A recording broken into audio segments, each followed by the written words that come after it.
Hello, everyone, and welcome to This Week in Fantasy Baseball. I'm John Coe, joined by my co host Patrick Fitzgerald. In this episode, we're going to go over the latest news and notes around baseball, recap the hitter and pitcher performances from this past week, and of course, we still got some stream recommendations at the end of the show. But before we get into all of that, Patrick, how are you doing? Hey, John, I'm doing pretty well.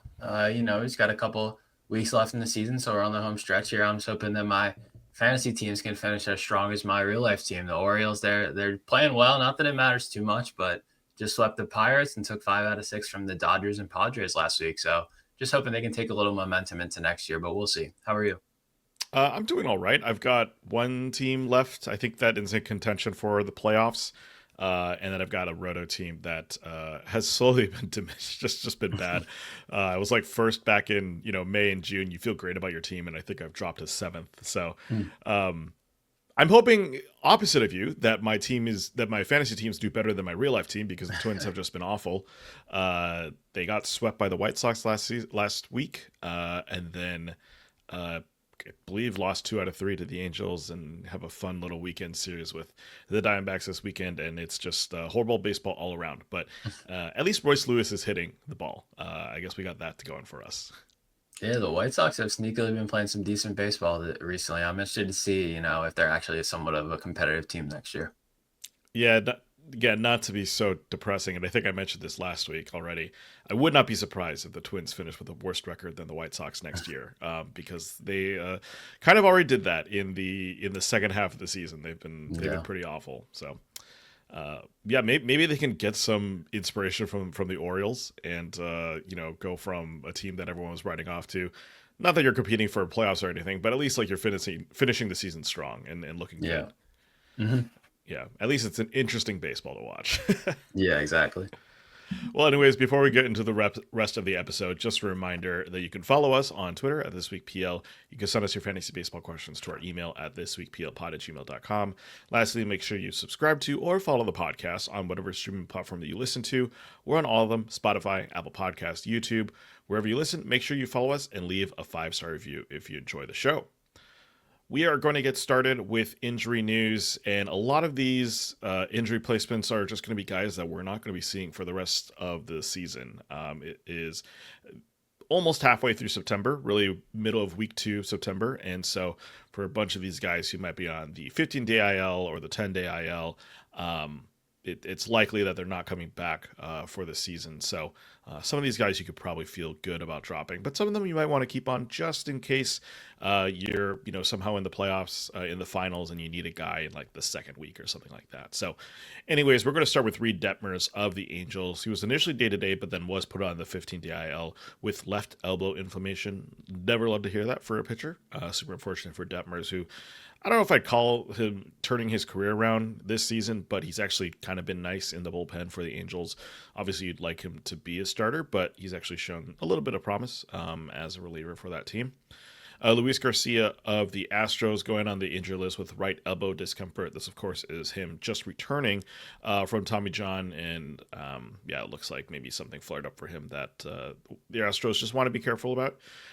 Bo Bichette of the Blue Jays, really unfortunate for Toronto. He's going on the injury list with a left knee sprain right as they're pretty much trying to hopefully wrap up the number one spot in the American League. But now one of their better players is going to be out for a couple weeks. Dustin May of the Red Sox going on the injury list with right elbow neuritis. Kyle Tucker of the Cubs going on the injury list with a left calf strain. Unfortunate for the Cubs. I mean, granted, Tucker was not playing very well, but still losing a player of his caliber this late in the season isn't great. Michael Wacha of the Royals going on the injury list with a concussion. Sean Murphy of Atlanta. This one was a funny story where it sounds like he's actually been hurt for the last 3 years. But nope, he is going to be now going on the injury list with a right hip labral tear, which just does not sound good at all. And I don't think there's been really any prognosis on what Sean Murphy's return could look like next season. Like, I don't think this is like a out for season sort of injury, but it is kind of unfortunate that that he's been dealing with this for the last 3 seasons. That we've been collectively wondering what's wrong with Sean Murphy, and this is our answer. He's got a torn muscle in his hip. Ryan Jeffers of the Minnesota Twins going on the injury list with a concussion. Trey Turner of the Phillies going on the injury list with a hamstring, and his teammate Alec Boehm is also joining him because of a shoulder issue. Yeah, tough timing with the Phillies injuries and Bichette too for a couple of, playoff bound teams. The only one I think among this group that I consider holding if you don't have IL spots is probably Kyle Tucker. But honestly, I mean, we're this late, like you can cut anybody at this point. It's just kind of dependent on need and if you can afford to hold an injured guy who you don't even know if they'll come back for the regular season. So anything kind of goes at this point in fantasy. You'll see a lot of weird moves that wouldn't be made in other parts of the season, but it's all about context. Yeah. Going to returns, this is kind of the more interesting thing because a lot of teams are kind of, I wouldn't say they're rushing pitchers back to have them go at the end of the season, but you do see a lot of just pitchers that are just coming back, and this is where it's kind of helpful to be aware of what's going on because these guys might be on your waiver wire, and you could pick them up because no one knows that they're actually going to be returning on the injury list. But one example, that Mackenzie Gore, he probably was on someone's IL, but regardless, he is returning today, even though the Nationals actually don't have a game, I believe. But we'll see. I believe he pitches tomorrow, but I'll see how that goes. Alek Manoah of the Blue Jays, this was kind of weird one. He got activated from the 60 DL and then promptly got optioned to AAA. So don't really know what the Blue Jays are planning to do with Manoah, but I can't imagine he sees the Major League field anytime soon. Chase Burns and Graham Ashcraft both were activated by the Reds, and both are going into the bullpen. Ashcraft, of course, has been in the bullpen for the majority of the season. Chase Burns dealing with, I believe it was like some elbow tendon sort of issue. That's why he was in the on the injury list, but I don't think he even went through a rehab assignment, and it sounds like the Reds are just gonna kind of take it easy with him and have him in the bullpen. Ryan Weathers of the Marlins having a really good start in his return. 5 innings, 5 hits, no earned runs, 4 strikeouts, and 0 walks. Should be in line for the win, assuming Miami holds on. Tommy Edman of the Dodgers, he started in center. He's batted 5th, I believe, the last 2 games, or maybe just the last 1 game, but yeah, he is back. Jameson Taillon of the Cubs, 4.1 innings, 6 hits, 2 earned runs, 2 strikeouts, and 2 walks in his return from the injury list. Michael King of the Padres coming back, 5 innings, 3 hits, 2 earned runs, 2 strikeouts, and 1 walk in his return. Jonathan India of the Royals, he's been back for 3 games. He's DH'd twice and played second base. He's batted 7th, 5th, and 7th in their order as they're trying to maybe have a chance at the last wildcard spot. Rhys Hoskins of the Brewers, he is back from the injury list, but he hasn't played yet, actually. Andrew Vaughn seems to have, I don't know if locked up the first base spot is the way you describe it, but it doesn't sound like Hoskins is necessarily pushing him for any of that playing time right now. Max Muncy of the Dodgers, he's played third base in 2 out of the last 3 games. He's batted 4th and 5th, respectively. And Alec Burleson of the Cardinals, he's back and he's batted 3rd in the last 3 games. Granted, that Cardinals offense is not very scary, so it's maybe not that great of a position. But if you really need a guy who can play first base and outfield, Alec Burleson is available. Yeah, nice to see a lot of returns here. Seems like the pitchers, a couple of abbreviated outings. Hopefully there'll be, not too many restrictions their next time out. And yeah, Hoskins, he's an intriguing bat sort of, but I think the playing time's not quite going to be there, even though Andrew Vaughn has really cooled off. I mean, it was a fun story talking about, how good he was for like 3 weeks there when the White Sox completely gave up on him and the Brewers seemed to have found a hidden gem, but he's fallen back to earth pretty hard. I would imagine he's been dropped in most leagues. So not, just kind of a crowded playing time picture there in Milwaukee. And then Tommy Edman, maybe somebody who could be relevant back on the radar. But I think that the pitchers kind of stick out a little more here, like Ryan Weathers. That's a nice IL stash type guy for sure, especially with him looking solid today. But he does go to Coors Field next time out. But I don't think, that's a one that you have to necessarily run away from. Yeah, especially because the Rockies aren't necessarily that scary anyways. So no. All right, moving on to some just other injury updates. Anthony Volpe of the Yankees got a cortisone shot in his shoulder. He's currently day-to-day. Granted, you probably didn't have him in fantasy. Unfortunately, I do in my Dynasty League, but it is what it is. Dean Kramer of the Orioles, he's throwing a bullpen session on Friday, hoping to return next week. Will Smith of the Dodgers, currently day-to-day, dealing with a hand injury. He had a bone bruise that had him miss a couple games a little while ago, so this is a little bit of flare-up of the same thing.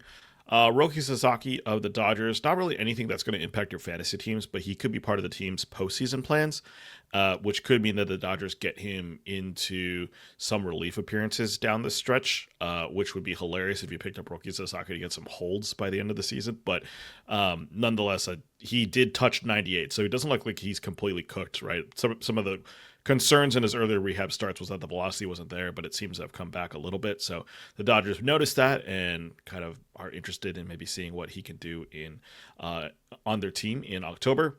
Gausman Marte currently day to day with a right foot contusion. Obviously, that's a pretty big blow for fantasy teams if he's going to be out for any extended period of time.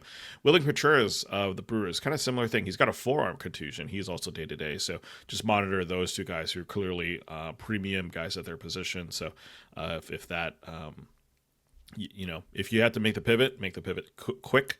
Tyler O'Neill of the Orioles, he could be activated during the weekend. Of course, interesting outfielder spot, but for him, I feel like it hasn't really been that great of a season, so I don't really know how much fantasy relevance there is there. Michael Soroka of the Cubs going on a rehab assignment, but it sounds like when he gets activated, he could be sent to the bullpen instead of the starting rotation. So something to be aware of there. He had some really nice stretches in Washington this season, but after getting sent over to the Cubs, it really has not gone that well for him, mainly because of injury. And then Anthony Santander of the Blue Jays going on a rehab assignment as well. He's had a decent season in Toronto this year, so just be on the watch out for him if he's available in your waiver wire and you need an outfielder in a pinch. Yeah, Santander has been out for a long time. I'd imagine the Blue Jays probably are just focusing on getting him ready for the playoffs rather than anything for our fantasy implications, unfortunately. And then, yeah, a couple of really important guys day to day here. So just hoping Will Smith, Ketel Marte, William Contreras can get back out there. And yeah, Anthony Volpe apparently playing through a torn labrum in his shoulder. So that's not good news. It seemed like there was something bothering him just based on some of the throws he was making. And I guess now we know for sure. Yeah, at least he didn't wait like 2 more years to tell people that he's got this issue. Yeah.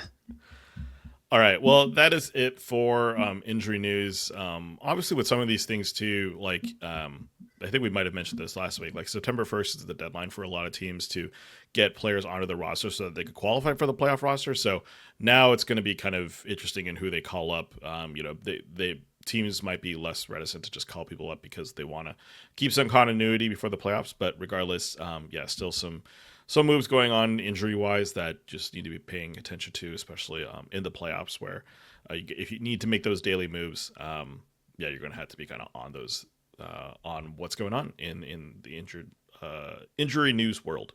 So definitely. All right, well, that is it for that session. We are going to move on to player performances, and we're going to start on Friday with Ozzie Albies. Yep, on Friday the 5th, Justin Havelock was on our hitter recap with Colson Salutation. So, of course, a shout out to the red hot Colson Montgomery. Just on an absolute power binge ever since he got called up. I'm going to talk about Ozzie Albies, though, like John said. On Friday, he was 3 for 4 with a triple, a run, RBI, and 2 steals. And much like many of his Atlanta teammates, Albies has struggled to regain form since a great 2023 season, but he's actually having a pretty decent second half in 2025, although the first half was probably equally as bad.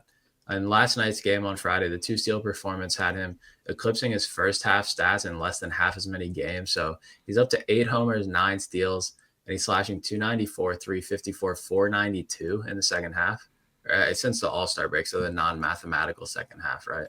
The power that we've seen from Albies in the past, especially in 2023, probably not going to return based on the batted ball metrics we have. 87.6 mile per hour average exit velocity, 4.4% barrel rate, 31% hard hit rate, 69 mile per hour bat speed. Those are all comfortably below average. But Albies, he's only 28, second base is a weak position, and he's proving he can still be a valuable contributor at times, even if he's more of a 20 homer bat than a 25 to 30 guy. So Albies, I'm sure everyone who drafted him probably swearing off Ozzie Albies for the rest of eternity. I can understand why. It's overall still been a bad season based on where he was picked. But you look at the whole picture, he's hitting 241 with 16 homers, 14 steals, and about 130 runs on RBI combined. So not getting the value you wanted, but he is currently 17th at second base, which is a really weak position. He could easily get into the top 12 if he has a good last couple weeks. And honestly, I almost lost one of my matchups last week because my opponent had Ozzie Albies. He was hitting home runs and stealing bases left and right. So clearly he's still got something in the tank. Do we think he's a good buy low for next year? Or do we think that, this is just kind of this type of player is the guy he's going to be going for, and it's not really very intriguing in our shallow fantasy leagues? Yeah, I'm just kind of looking at some, ADP numbers, just seeing like who was the 10th second baseman taken this season. It was Andres Jimenez was the 10th second baseman taken based on a ADP of 163. So, that's about 13th round. And let's just say the numbers that Jimenez has, granted, he's been injured for half the season, so it's not great. But um, Albies is better than the numbers that Jimenez was getting. So if somehow you can get him, let's just say between rounds 10 through 12 next season, I think that's a pretty good get for Albies. I think the problem is the name recognition is going to push him up a little bit, and it's maybe where I don't want to gamble that on a little bit if he's going like sixth, seventh round. Because I think there's just more premium guys that you can be taking there rather than like hoping Ozzie Albies gets back to being a top three second baseman.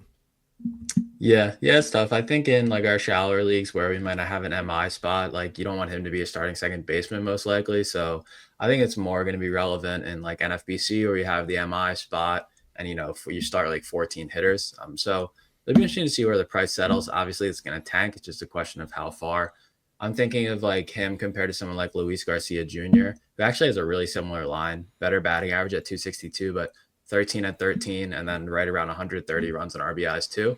But his under the hood stuff is actually like much improved, even though he hasn't seen the results on the surface. So I feel like if he's cheaper than Ozzie Albies, I'll be taking Luis Garcia every time. But yeah, I think it's just going to depend on the price for me. Yeah, Garcia had a 128 ADP in NFBC formats, so that's I think that's around six. I think if my math's correct ish. Um, round eight. So yeah, in a 15 team format, if Mhm. Albies is available in like the eighth to 10th round, that's an interesting discussion. I mean, if he can do like a 15-15 season, that's still pretty good. Right. You'd hope the batting average is a little better because historically it has been. But like we Yeah. said, he just doesn't hit the ball hard. So it's hard to really have too much faith in him, like being a solidly above average offensive contributor moving forward, unfortunately. Yeah. So on the pitching side, going from one guy who's struggling to a guy who's on a great run and has had a really solid season, it's Kevin Gausman. Abbott Y was Nick's SP Roundup, which is Andrew Abbott having a breakout year. I'm going to talk about Gausman, though. He was at the Yankees in this one and got the win with a great outing.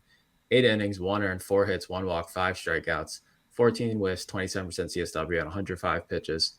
And, Gausman seems to be breaking out of his hipster mold a little bit. He's not stifling any rosters with these outings. He cruised for 8 innings against the Yankees, sitting 95 plus on the fastball.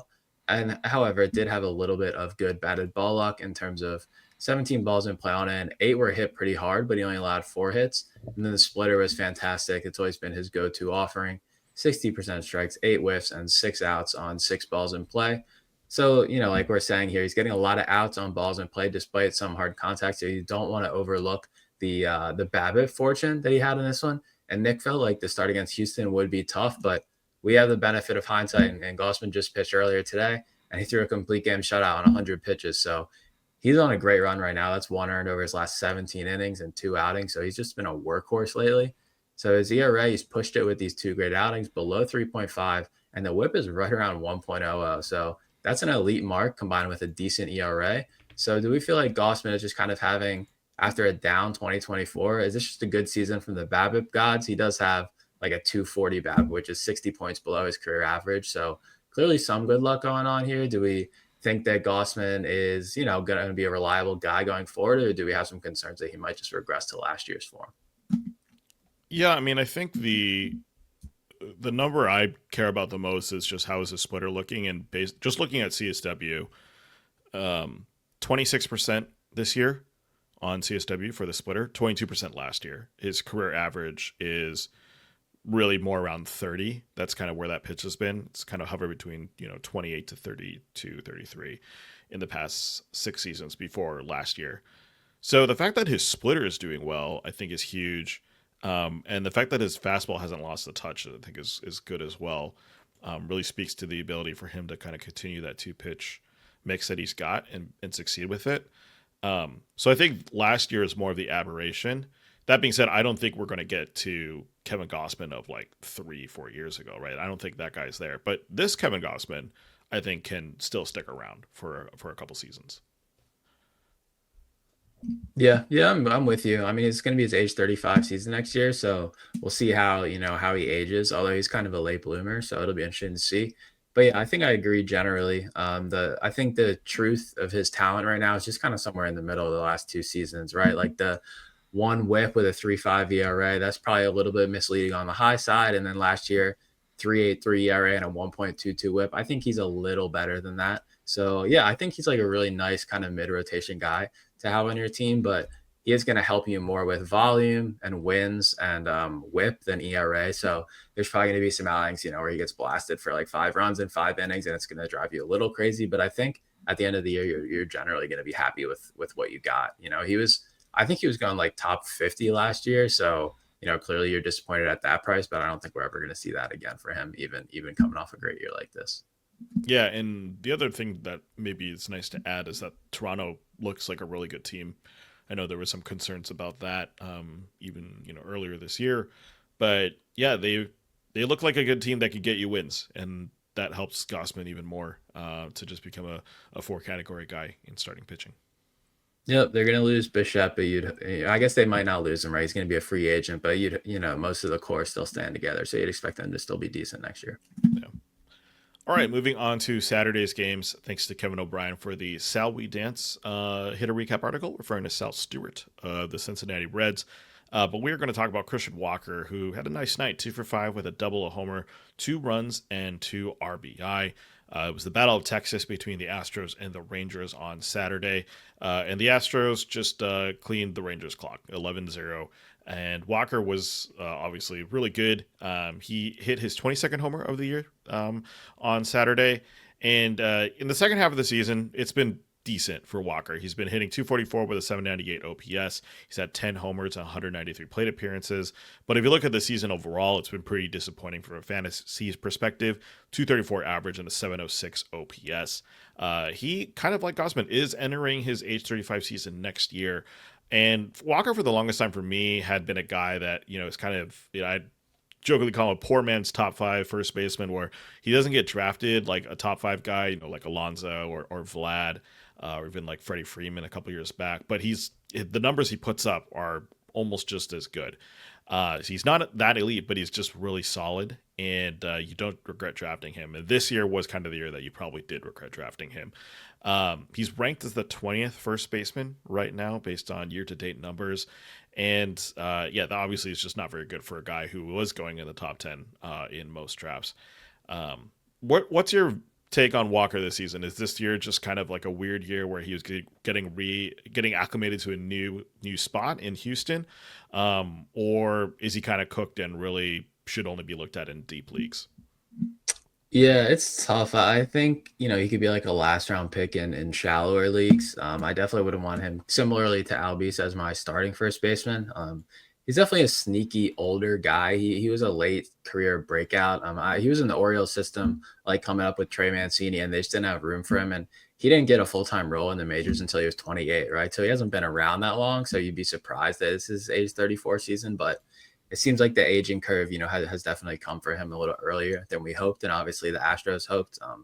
There's definitely been some drop off in terms of his contact ability, and he's chasing a little bit more too, right? So when you combine those two, you see the drop in the walk rate from career 9-10% guy to 7% now, and you see the K rate, career low 20s guy, now it's at 27, right? So there's some changes in the profile here that are definitely concerning. I honestly was interested in him coming into the season just because I thought that any fall off due to age would hopefully be remedied by being in a good offense, and the Crawford box is red. I figured he'd still be a good power source, which he's been okay, but not quite what you hope for. So yeah, I think he's like a decent lay round flyer, and he could, return and hit 25 to 30 home runs for you with a little bit better of a batting average. But in our shallower formats, I definitely would not want him as my starting first baseman, just because the position, it's not as good as it used to be, maybe, but there's still a lot of good options. And there's a lot of good young options too. I feel like Josh Naylor, broke out last season ish. I don't know if he's been decent for a couple years, but I mean, Nick Kurtz, Tyler Soderstrom, Vinny Pasquantino, all those guys are top 12 first basemen.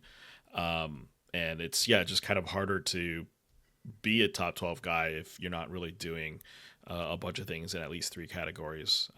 So yeah, kind of unfortunate for Walker that he is dealing with a drop off this year, but hopefully next season is a little bit better. Right. I'd definitely rather take a Yandy Diaz and maybe even like Alec Bohm over him. Like I know Bohm is so boring, but like he's usually pretty consistent at least. Mm-hmm. All right, moving on to pitching. Thanks to Nick for the JT Bargain win as we Roundup article for the JT Gin. We are talking about Yoshinobu Yamamoto of the Dodgers. This game was one of the funnier ones, I think, of the week. He went up against Baltimore, 8.2 innings, 1 earned run, 1 hit, 2 walks, and 10 strikeouts.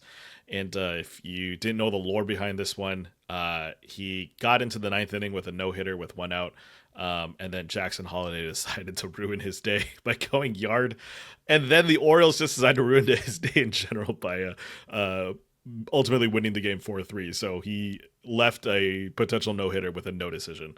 At least he didn't leave with a loss. I guess that would have been really unfortunate. But yeah, regardless, Yamamoto, really solid season from him. 2.72 ERA, 1.01 whip, 29% strikeout rate. Last year we saw definitely some flashes of why he was this good, but unfortunately it was kind of a season that he was doing with injuries. But this year I think he's kind of shown why he got that big contract from the Dodgers. And ultimately, I think Nick has him 7th, which, the rankings don't really get updated now in September. So this was, 2-3 weeks ago. We kind of talked about Joe Ryan last week as, is he a guy that's, in the top 10? Yamamoto, I think, is he a guy that we're considering even in the top 5? Or, should we still be pumping our brakes on him and maybe kind of seeing a little bit more success from him before we, push him up to that spot? Yeah, I mean, I think I've seen enough to be interested in him as a top 10 guy. I just think that the 6-man rotation is going to keep him from pushing into the top 5 for me. It's not like the Dodgers. They might not have a 6-man rotation forever, but the Japanese pitchers specifically, we know that they're used to pitching once a week or once every 6 days as opposed to every 5th day. So, that doesn't make a huge difference. Like it's not going to have me dropping him down my board, but it does make a difference when you're talking about the very best of the best. So like this year, he's been great, right? He ranks 13th, it looks like, on the Fangraphs player rater. I'd consider him towards the back of the top 10. I mean, Joe Ryan has had a couple of poor starts since we talked about him, unfortunately, but I think it's an interesting comparison between the two of them. And probably Yamamoto gets a little bit of the edge due to the team context in my eyes. But yeah, I think when he's on the mound, the quality is going to be there, and he's showing that he can, maintain a full season of workload here. Even in the 6-man, he's at 155 innings and is going to push, 170. So in this day and age, that's a full workload for a starting pitcher. So. Yeah, and it's kind of interesting when you look at the Dodgers rotation because you're like, how are they going to have a 6-man rotation? But it's right now. I mean, right now it's everyone's healthy essentially, except for Roki. It's Blake Snell, Tyler Glasnow, Shohei, Yamamoto, Kershaw, and Sheehan. Right? Kershaw, we'll see. He's probably not coming back, but that could happen. He still could come back, but he probably gets replaced by Roki. And then Emmett Sheehan, I think both you and I, we talked about this a couple weeks back, feel like he is somewhat deserving of a starting spot. So they could just start out the season with a 6-man rotation, unless, somehow they decide to tell Shohei, sorry, we think you're just great as a DH only guy. But I highly doubt that's going to happen. He's also looked good as a pitcher this year, so it's not time to write him off as a 2-way guy. So yeah, most likely they still start the season with a 6-man rotation, not because of any worry about injury or anything, but they have 6 guys and they could do it. Yeah, the Dodgers, they're oh so close to making it to the playoffs with legitimate starting pitching options, which is going to be, not that they need the help, but it's going to be a little different than it has been in the last couple of years for them. Yeah, it's the fun situation where now their injured list rotation is not as good as their starting rotation. Yeah, exactly. On the 7th, Kevin O'Brien was on our hitter recap with a man called Otto for Otto Lopez, who's having kind of a similar season to like Ozzie Albies and Luis Garcia. But I'm talking about someone who's definitely broken out in a bigger way, who we did mention a little bit earlier as a nice, appealing young first base option. And that's Tyler Soderstrom, obviously of the Athletics.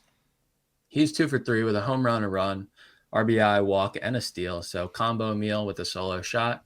Jacob Wilson, and Nick Kurtz have commanded a little bit more attention in terms of young A's players this year, but Soderstrom has quietly just put together a really solid season. 2-hit performance on Sunday with the combo meal. Numbers right now, 276 with an 824 OPS in 575 plate appearances, 24 homers, 86 RBIs, and 8 steals, which kind of was unexpected, definitely, especially as a former catcher. Weren't expecting the speed there. But former top prospect, and he's looking like he could be a really nice centerpiece for the A's moving forward in their, as they're trying to kind of rebrand and, build around this strong lineup.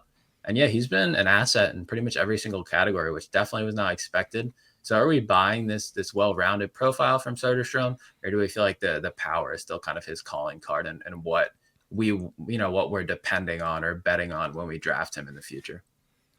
Yeah, the fun stat for Soderstrom is his BABIP. It went from a 273 BABIP last season to a 325 BABIP this year.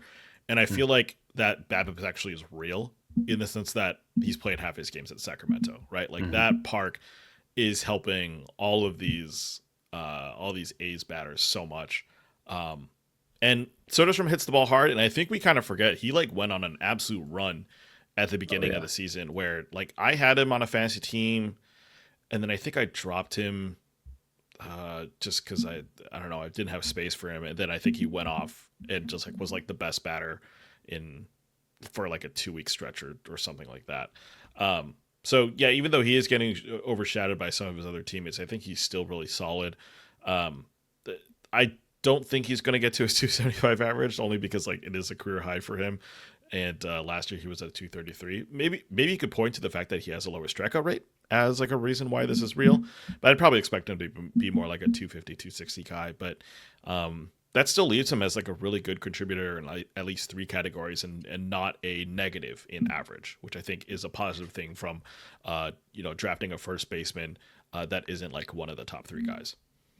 Yeah, and he's gonna have that double eligibility next year too, the first base outfield, because of Nick Kurtz coming up. Obviously, might become outfield only in future years, which would be unfortunate. But yeah, big breakout season, and like you said, the average gains are backed up by good contact quality and improvements in the contact ability, right? So that's great to see.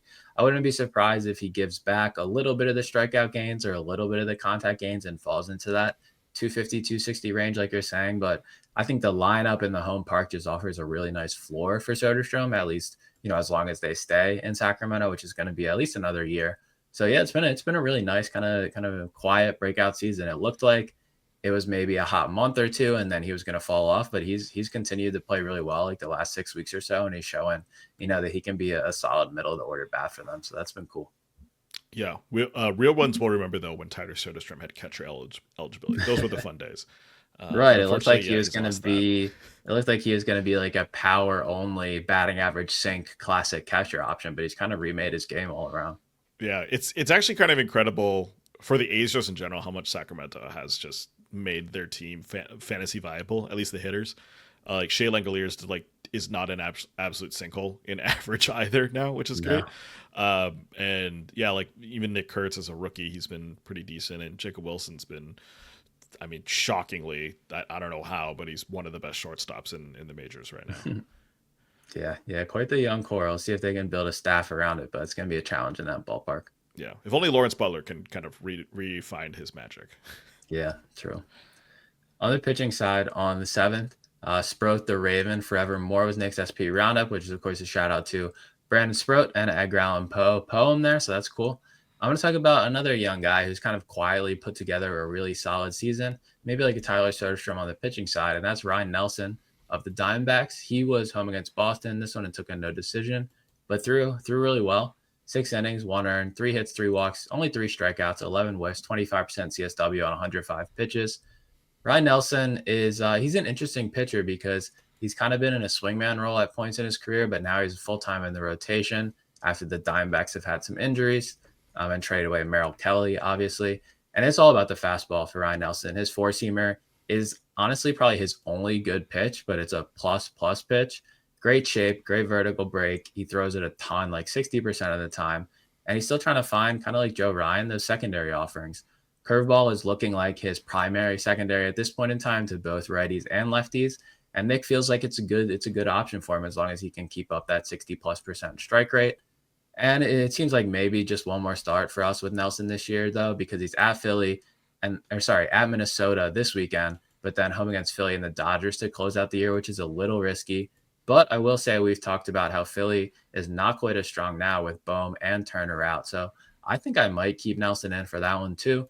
And Nick says, yep, he's absolutely drafting him next year if he's outside the top 200 overall. I am too, but I think he might go a little higher than that. I mean, the numbers this season, I want to say he's got like a 3.5 ERA. Let me pull it up right now. He's starting 137 innings with a 3.48 ERA, a 1.05 whip, only 21.5% strikeout rate, but really nice season he's putting together. Only 7 wins, unfortunately, but definitely a top 200 guy in my eyes. And how high for you would he need to get pushed up the board to kind of lose interest? Yeah, so Ryan is currently, according to the Fangraphs production calculator, he's the 37th best starting pitcher. The 37th pitcher that was taken off the board in drafts last season was this season was Sandy Alcantara at 137. So we're talking 10th round for 12 teamers, 8th roundish for 15 teamers. That seems a little high for Ryne Nelson, for a guy who has one really great pitch, as we've discussed several times on this podcast, but is kind of flipping through whatever that secondary is to get guys out. If I think though, like if he's the 50th pitcher off the board, that is kind of pick 200, right? Then I'm probably willing to get maybe like a round or two earlier than that. Which, I think that we're talking then, maybe kind of a round where Kevin Gausman was getting picked up this season, somewhere in that range where they'll pick 170. So it's like round 11, round 12. But I feel like that seems like a pretty good spot for me. Yeah, I'm looking at the RotoWire Online Championship ADPs, which a little skewed because the 2 catchers get pushed up a little bit, and the saves maybe because it's overall. But looks like pick 152 or 163 was Ryan Pepio, Yusei Kikuchi 168, Nick Pivetta 173. Obviously, that one worked out really well. Kevin Gausman pick 166. So that kind of range makes sense for me. Like a pitcher who has decent but not incredible ratios, or at least that's what we expect, and not a ton of strikeouts, but seems to have a good amount of volume. Obviously the whip's going to regress, right? The BABIP is like 245, pretty unsustainable, but it seems like he could build himself as kind of an innings eating type pitcher, surrounded by the fastball heavy arsenal. And yeah, the last 3 years he's been like not a locked in starter, but he started on most of his games 144 innings, 150 and 2/3, and now 137, probably going to push over 150. So, he's been a decent source of volume. So yeah, I think Ryne Nelson, if he's going in that range, I'd probably be interested in him for sure. I mean, like Nate Eovaldi is a kind of a volume guy with, some injury concerns, and he was going like pick 200 this year. So if he ends up that late, I'm definitely going to have a lot of Ryne Nelson. Yeah, barring some weird like Arizona moves in terms of their pitching, right? Like, it seems pretty entrenched that he's going to be on the rotation next season. I mean, I guess they could go out and grab like a couple starting pitchers and maybe try to build some depth, and now he gets pushed to the number 5 or number 6 starter. But right now, the way that the rotation is, he's essentially the number 3 guy. I mean, you put Fott above him, or you put Gallen below him. Wherever you want to think, he is, part of the rotation. It doesn't look like he's going to be leaving that spot next season. Yeah, he has a much stronger case than Fott at this point for me. I know that Fott, we've always had interest, but he's got to put it together. Mm-hmm. All right, moving on to Monday. Thanks to Christian Ottoman for the That Rings the Bell hitter recap article, referring to Josh Bell, who had a 2-homer night on Monday. But we are going to talk about Jakob Marsee of the Marlins, 2 for 4 with a double, a homer, a run, an RBI, and a walk.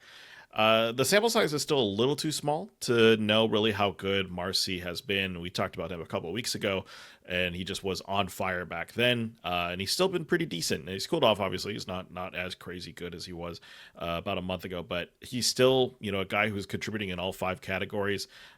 Christian kind of thinks he could even be a top 50 hitter next season. I might pump the brakes on that, but, it's possible. He currently, like the pace that he's at, I think he's hit 5 homers over like 160 plate appearances. So 20 homer pace. He's got a decent number of steals. Looking at pretty much all his minor league stats, his ratios are completely better than anything he's done in his minor league career. He has never been really a power guy in the minors. I think the most he had in a season was like 16 or something like that. The real truth that we know with Marsee is that he steals bases, right? He's had multiple seasons, I think, with like 40 plus steals in the minors. This is a guy who probably, if everything works out, he could be like a 15-30 guy in the majors next season. And really 30, I think is maybe underestimating what his steal total could be. With that type of, makeup where, consider like okay power, really good speed, and like let's just say okay ratios. I don't expect him to be, batting 300 next year. Is he someone that you'd be considering targeting in drafts next year, or is he kind of just like that fringe outfielder 3 utility guy still? I think you're gonna have to pay up, which has me a little bit tepid. I usually with the younger guys, I am a little bit hesitant to really buy in off of small samples, and I think a lot of times that works out. If you want to look at like Jordan Walker, or somebody like that, but then you might miss out on like a Junior Caminero, right? So it's not a strategy that works across the board, but it is one that I kind of lean towards. I think that I think he has real fantasy viability, right? The profile is super interesting. I agree the average is pretty misleading for sure. Maybe more of a 250 type guy, or maybe even lower. I mean, projections have him lower, but maybe that's too harsh. The speed is legit. I agree. And I do think he has a good path to an everyday role, right? The Marlins aren't like a doormat anymore, but they're still looking for solid everyday hitters. So I think that he'll slot in really well in the outfield alongside Kyle Stowers. So yeah, I think he's gonna be a fun player to watch, but I just think that you're gonna have to pay up too much for my liking to have him on the team. He continues to post like Juan Soto level plate discipline numbers, and I'm just not sure. Even though he's always been a good walk guy in the minors, I'm not sure if I can fully buy into him like as a 80 grade plate discipline guy. Yeah. Do you think you can get by to a 417 BABIP? Yeah, that could be sustainable, right? He's fast, so I guess the I'm kidding. I'm 417 kidding. is actually insane though. No, no chance. Yeah. Yeah. I don't know. Top 50 hitter seems a little generous for me. I think top. I don't even this top 100 like puts you at like outfielder 3 status. Um, yeah, he could be. I think he could be a solid outfielder 3, maybe outfielder 2 if the power is a little bit more than 15 homers a year, and he's actually like in the mid 280s in terms of average. But um, yeah, I don't know. It's going to be an interesting season or interesting off season for Marsee in terms of how people evaluate him and how you take into a stock this kind of 2 month stint. I think with the Marlins, and yeah, how that translates into drafts next year. Yeah, yeah, I think like in overall formats where speed is important, he's going to get pushed up, and where you want to like shoot the moon with high upside players. But maybe if he struggles to the finish in like more casual leagues, you could get a decent price. Yeah. All right, moving on to pitching. Thanks to Nick for the Bryce Fight Never Dies SP Roundup article. We are talking about Aaron Nola of the Phillies. Went up against the Mets, got a win. 6 innings, no one runs, 3 hits, 2 walks, and 7 strikeouts. His fastball was great in this one against the lefties. His sinker was on point as well, really well located. And the four seamer was good up and away against batters. So really good control over his fastballs and yeah, the curve and the changeup fine. Basically, Blake Snell blueprint with the breaking pitches down low. Nola's had a weird season though this year. We talked about his praises, I think, back in May when I was forced to eat crow on Aaron Nola, and unfortunately, then it's been pretty terrible. He has a 6.24 ERA and a 1.45 WHIP on the season. Those aren't great numbers, and it's turned out that we've had another odd Nola year. Even though, granted, I think it's marred by a little bit by the fact that he was on the injury list for as long as he was. Obviously, some weird injuries there. Of course, he had a right ankle sprain, and then that turned into, I think it was like a finger issue or something. And yeah, I don't know. Nola, kind of weird, but again, he has these good outings because he's still a good pitcher. He's had really decent outings earlier this season as well. It just so happens that the bad outings are outnumbering the good ones. So it's kind of like, I don't know if I call it anti Gausman but Gausman's had a great season this year. Nola's had his customary odd bad year. Kind of just between those two guys, who do you like more in drafts going into next year? Both of them are kind of moving into late 30s in terms of their career. Gausman obviously with a better track record this year, but both those guys to me feel like SP2, SP3 guys. But I think I have Gausman a little bit higher than Nola. Yeah, yeah, Gausman for sure. I honestly even have to think about like Ryne Nelson versus Aaron Nola, which is crazy to say, if you consider where we were this draft season. But Nola, like, yeah, he's a huge ratio risk. I'm not gonna act like he's a bad pitcher, right, going forward. Like, I never expect him to have a season where he posts an ERA above like 5 again. It's just kind of been a combination of bad luck and a little bit of skills regression and the aging that has just made it a disaster. So I think he'll go back to being a rosterable pitcher next year, but he's not going to be at the top of any of my rotations. I don't think. Like, I like him as a decent source of volume in the middle and back of the rotations, but I don't think he has as much appeal as a guy like Gausman, who's putting together a really solid season. Like last year was what we would consider a down season for Kevin Gausman, and it was still, far better than this. So I think he's going to take a big hit to his stock, but I think he's still worth like a mid to late round flyer. Yeah, 24% strikeout rate, 4 wins out of 14 appearances this season. Nola just doesn't necessarily offer a ton of value besides like a guy like Ryne Nelson, like you mentioned.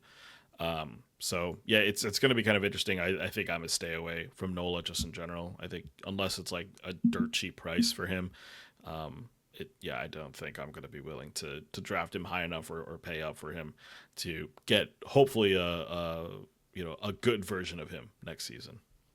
Right. I mean, the stuff at this point, he's hitting 92 on the four seamer, 90 and a half on the sinker. Like, how many right-handed pitchers are there, right-handed starters out there, in the MLB who throw that slow, right? Like, I can think of Bryce Elder, and like, that's not a guy you want to be compared to. Like, I guess Chris Bassett, right? I think he maybe throws more like 93 though. So it's kind of a short list, right? He can't really afford for his stuff to fall off anymore in terms of velocity, or else, it's going to be a real question of viability.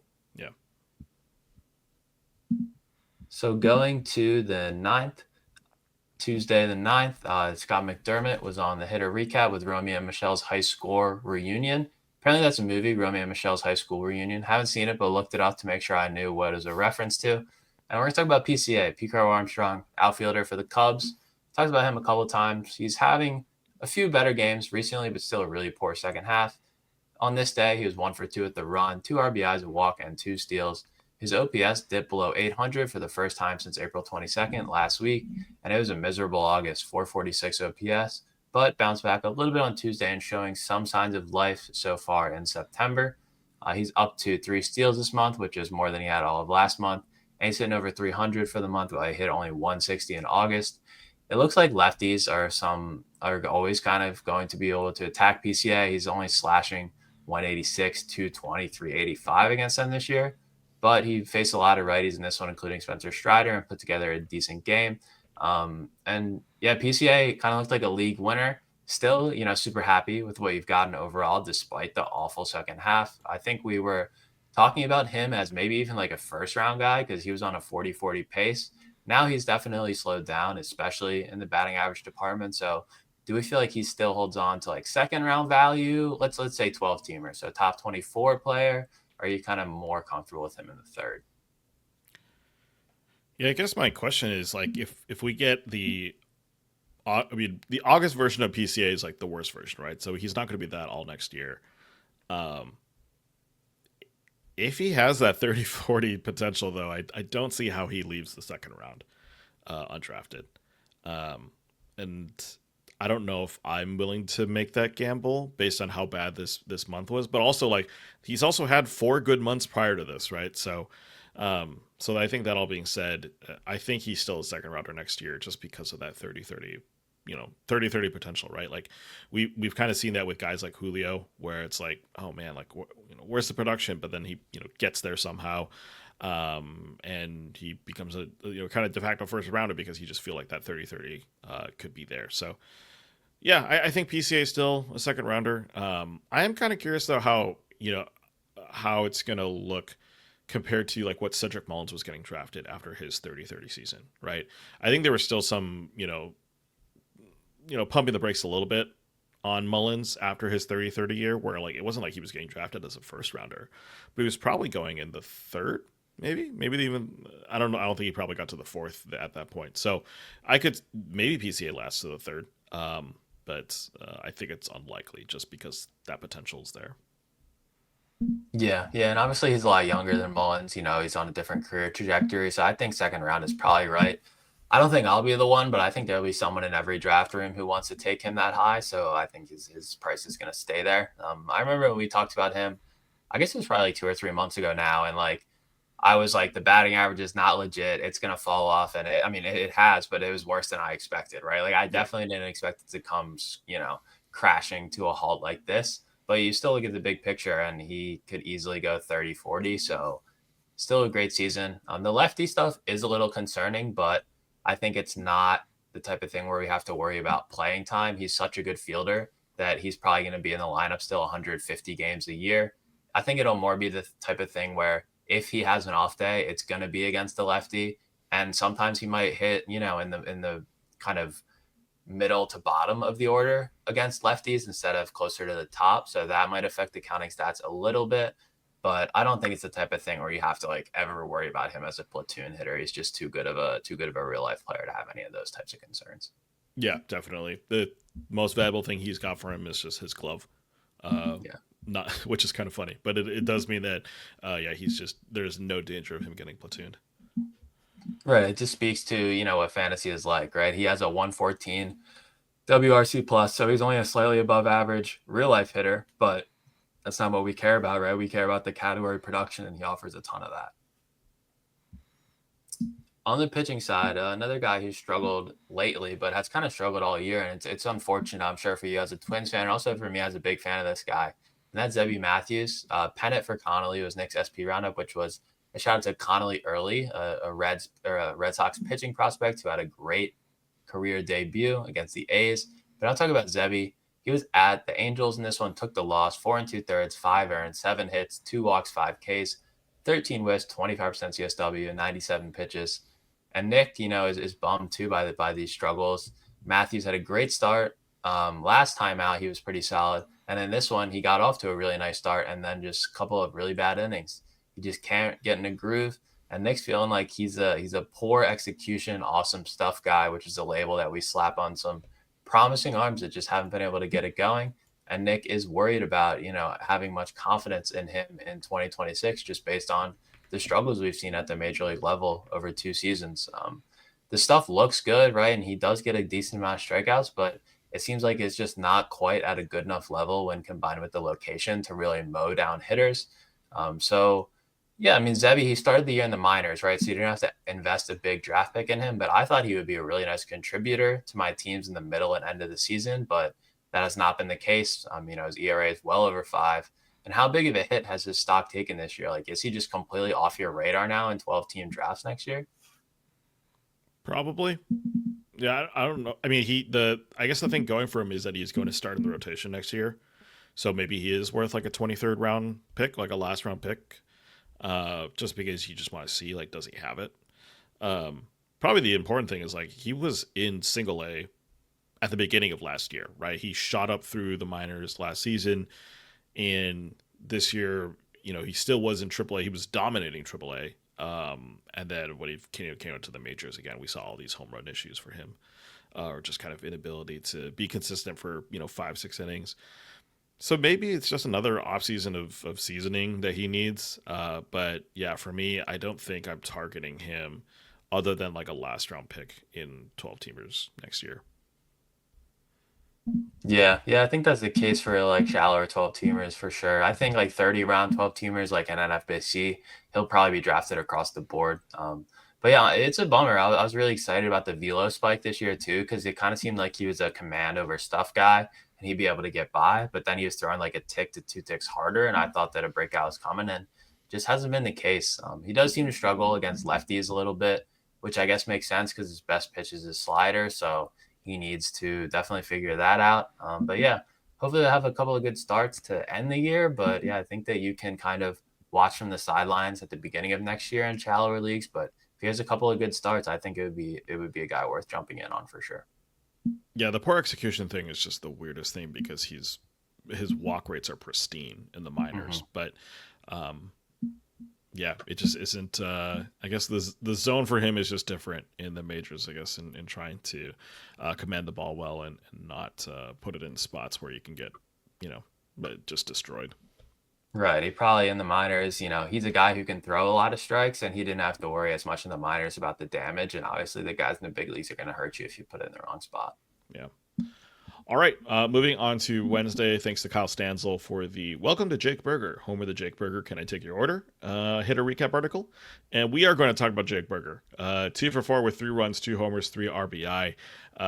Texas, just kind of a good offensive week or I guess technically not that great because it did start the weekend with an 11-0 drubbing.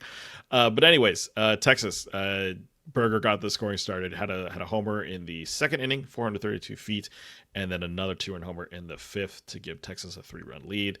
And he's been pretty solid in the last 15 games. Again, very small sample size, but we'll take it. 4 home runs, 349, 404, 70, 44 slash line. So playing like an MVP in the last 2 weeks of his this season so far. That being said, you look at the entire season and the line just isn't as great. It's 246, 280, 449 slash line, which is just career low marks across the board for Berger. He's had 16 homers and 339 plate appearances. And the funny thing with him is that he has great batted ball metrics. He's got a 14.1% barrel rate, 35% hard contact rate. His ground ball rate's not terrible, only at 41.5%. And he's got a reasonable strikeout rate at 23.6%, which is like not bad for a guy that you kind of characterize more as a slugger rather than anything else. And yet just the numbers overall don't look great. Ratios don't look good. Counting stats don't look good. He's going into his age 30 season next year. Is there really any reason to keep an eye on Berger, or is it kind of similar to the conversation we had about Christian Walker, where first base is just crammed full of like decent guys, and taking a flyer on Berger just doesn't make a lot of sense? Yeah, I'm trying to think of if I prefer him or Walker. I feel like slightly in towards Berger, even though he has that hitter's profile that I really don't like, where he swings at pretty much everything. Like he always walks like 4-6% of the time and strikes out 25, and it's just like the floor feels really low when someone has that kind of approach. As we saw, he got sent to the minors, right? So I think I would maybe lean Berger just because he clearly has the power still and he's finishing the year well. But Texas has me concerned. Like that ballpark, I know it was something that we kind of considered a slight pitcher's park in years past, but this year I think it's been like the best park for pitchers in the league. So it's going to be hard for a guy like Berger to get back to that 30 home run season in a playing half his games in Texas. So I think I'd take a late round flyer on him because he could definitely pop, a decent amount of home runs. But I do think that the approach and the park does cap his upside a little bit, unfortunately. But it's nice to see him, finishing the year well. Yeah, I'm curious what his contract situation is too. I can't imagine he signed for more than 1 year with Texas, so I'm kind of curious where he goes. If he's available, I guess I should look that up. Yeah, it looks like he's just ARB eligible for the first time this year. He was like okay. I think he had like an injury marred minor league career, and then I think he got traded right to the Marlins, and then the Marlins traded him to the Rangers. So he'll be in Texas for a little bit, which might be unfortunate for him. Yeah. Okay. Well, he's Texas is probably not non-tendering him, so looks like he's gonna be stuck in that park for a little bit. Yeah. All right, moving on to the SP Roundup article. Thanks to Nick for the Swishing Wells SP Roundup. And we're going to talk about Tyler Wells, who in his second game back from the injured list looked great. 6.2 innings, 1 run, 1 hit, 1 walk, and 6 strikeouts in a no decision against the Pirates. The start wasn't necessarily incredible. 93-mile-an-hour fastball, decent numbers with the secondaries that, could mean that he gets, good number of strikeouts throughout the season. But again, this is only 2 starts, so you can't really extrapolate anything over a season. But the thing is, he's got a, decent arsenal, good command, does have, great pitches to attack lefties, has a good slider against righties, uses a curveball for early strikes in the count. Just like, a really solid profile from Tyler Wells. And the last 2 starts have been pretty solid. I mean, the one right before this, 5 innings, 5 hits, 2 earned runs, 4 strikeouts, right? Like pretty decent for your first start back from the injured list. So, yeah, I think this start is more highlighting, like we talked about in the injury news notes section. Guys like Tyler Wells are probably available on your injured list. And for him, he's got a pretty good slate of games coming up. He plays the White Sox this upcoming week, which you're going to talk about a little bit later, so I won't steal all your thunder. But yeah, Tyler Wells, really solid guy. we'll talk about the streaming in a little bit, but I kind of want to pick your brain on next season. You know, let's just compare to Ryne Nelson, right? There's obviously much less history we have on Tyler Wells for this year. Where does he go in comparison to a guy like Ryan in next year's drafts? Yeah, I think he'll be undrafted. I mean, I think like most people probably forgot about him, right? Like he didn't pitch for like 18 months, right? If you're not an Orioles fan like me, like he's completely off your radar until he comes back on the field. I saw this one live. Tyler Wells pitched really well. He on a night where Paul Skeens was pitching and completely overwhelming the Orioles, he took a little bit of different approach. He's definitely more of a finesse guy, which is kind of funny because he's 6'8", right? He's huge, but he doesn't throw that hard, and he has a deep arsenal. So yeah, I think he's a type of guy where in good matchups, he'll be able to work through a lineup pretty well. So I think that he's more of a streamer in our shallower leagues for sure. I'm sure in like a main event, where like 450 players get drafted, he'll be drafted. But his rotation spot isn't locked in, I don't think. Obviously the Orioles at this point, anybody with a pulse who can go 5 or 6 innings without getting blown up, like they're going to get a chance to be in the rotation unless they sign a bunch of guys in the offseason. But I think he's trying to state his pace down the stretch here, right? He is a guy who's been in the bullpen in years past and might be more effective in that role, but I'm sure he wants to be a starter and the club's going to give him the chance. So, yeah, I think it'll be an interesting kind of spring training roster battle with like him and like Cade Povich, Brandon Young, those type of guys, hopefully for the 5 spot. Yeah, my only real annoyance about Tyler Wells is the fact that he was a Rule 5 draft pick from Minnesota. So Yeah, it was a little bit, it was a little bit of like what could have been sort of thing. But obviously he was, in AA, so it wasn't like he was, amazing for the Twins either way. But the fact that he's carved himself out, kind of decent career. It's been marred by injuries, of course, but he's had a couple good seasons in Baltimore. So I kind of agree with you. He's probably going to be like a really late round pick in 15 teamers. Yeah, probably not drafted at all in 12 teamers, but there's a lot of potential here to be pretty decent if he does end up getting a lineup, a rotation spot coming out of spring training next year. Right. Like if his velo ticked up, I'd be psyched about him, right? Like, cause he clearly knows how to pitch. He throws a bunch of strikes, career 6% walk rate. He's got 5 pitches. Like if he showed some velo improvement, I think that would be huge for him. But he's 31 at this point, so I don't think he can bet on it. I think he kind of is who he is at this point, which is a solid back end starter, but probably more useful for real life than fantasy. Although he does have a really good whip, so maybe keep an eye on him. Yeah. All right, that wraps it up for player performances. We are going to move on to streamers. So yeah, who we got this week? Yeah, so just to hit a quick recap, we don't have anybody from 2 weeks ago who had a second start we need to talk about. Last week, though, I would say 2 big wins, 1 huge loss, and 1 medium loss. So Jose Quintana, he is not going to get his second start, unfortunately, as the Brewers go 6-man, 6 2/3 in the first start, 4 Ks, 5 earned, and a .9 whip. So bad ERA, good whip. Ryan Berger, this is the big loss, 3 1/3. 8 earned against the Guardians out of nowhere, 3 strikeouts and a 4.2 whip. So that's a killer. Ryan Weathers, like we said, 5 scoreless, looks to get the win. The Marlins are about to close it out, 4 Ks. And then Tyler Wells, great outing. Didn't get the win, unfortunately, because he was facing Skeens, but really solid and elite .3 whip. And we're going back to the Wells. Sorry for the pun, but couldn't resist there. He is going to be a streamer this week, 15% Yahoo, 10% CBS.